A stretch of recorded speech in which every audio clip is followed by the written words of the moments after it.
YouTube, happy Monday, everyone. Welcome back to the channel. Welcome back to another reaction. We have the horrific accident that created heavy metal. So at first I thought you guys were trolling me. No bullshit. I thought you guys were trolling me, and I don't know if he was born like that or if something happened. I guess we'll find out in a bit.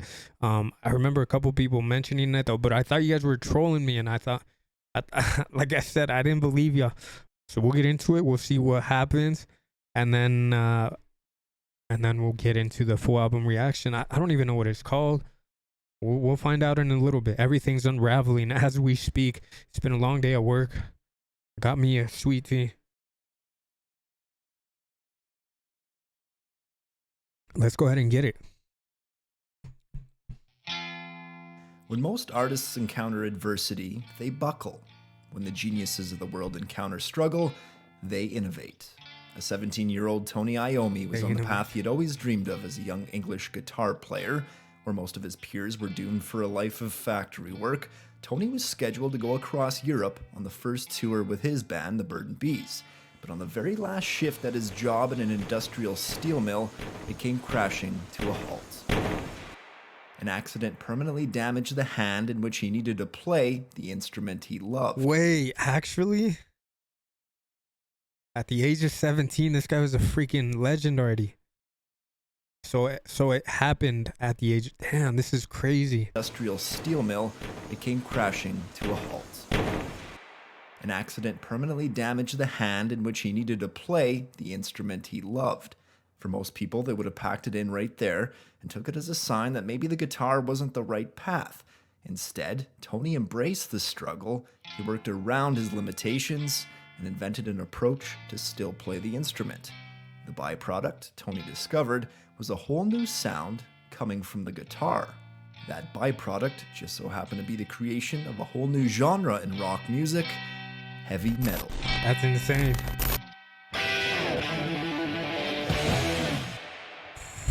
It was the mid-1960s in a smog-riddled industrial town in central England.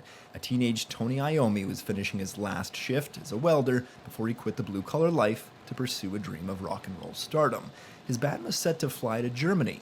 He barely could believe it. It was his very last afternoon when he was told to go work this massive metal flattening machine for the first time.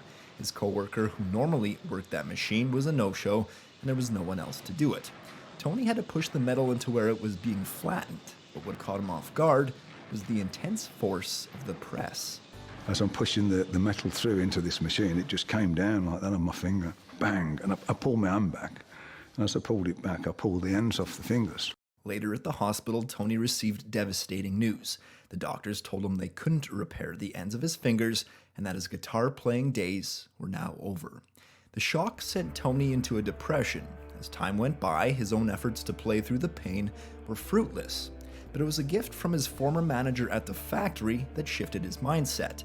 The manager brought him a Django Reinhardt EP, noting that the famed jazz guitarist became a legend on the instrument, despite only having the use of two of his fingers.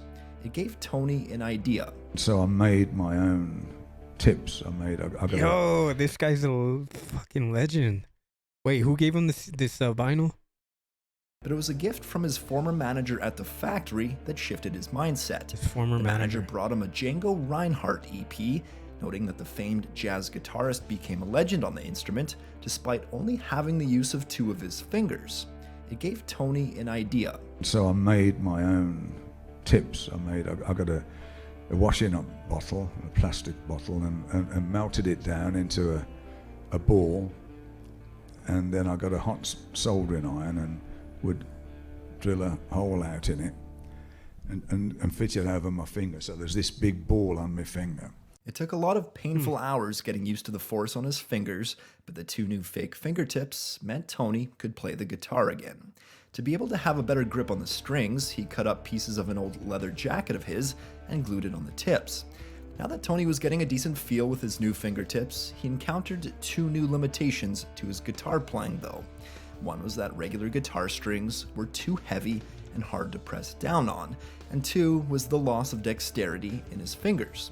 To combat the string issue, he put thinner banjo strings on his guitar, and to make it even easier to play, he tuned them down. With the inability to move his fingers fast, Tony had to basically relearn the guitar from scratch. His makeshift fingertips meant he needed to make the most of the open strings and simple chord shapes. With all of these changes, it had the added effect of making his guitar sound different than usual. And that's, I think, what made me sort of come up with the sort of Black Sabbath thing, the sound, because trying to make the sound bigger to fill in for the full chords that I couldn't play anymore. The combination led to an aggressive, raw, and fat sound, an invented sound that would become part of the framework for Tony's next band, Black Sabbath, and an invented sound that some call the birth of heavy metal. This is a wicked story. Losing his fingertips was devastating, but in hindsight, it created something new. It provided him with a whole new mindset, a whole new way to look at guitar playing. Tony created something new, something fresh, something good out of what some other people would say, a tragedy. It's funny what life throws at people, how a tragedy, can no cripple way. some and how it inspires others. How Tony could have looked at losing his fingers as a sign to quit his guitar playing and focus on something else. But instead, he looked at it as a new challenge, a new opportunity to innovate. Oh, man.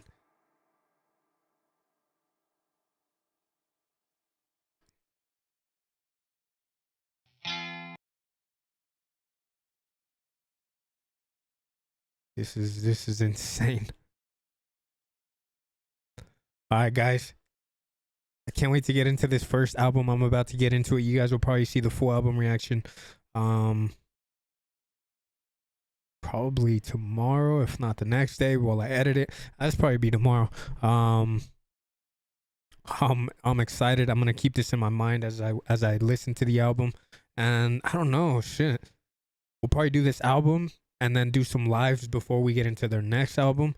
If I can get it up on YouTube, I'll have it up on YouTube. If not, it's gonna go straight to the Patreon, and I'll probably drop some singles. But we'll see what happens. All right, guys, just be on the lookout, and I'll update everyone on the community post. All right. I'm out. Everyone have a great week. Peace.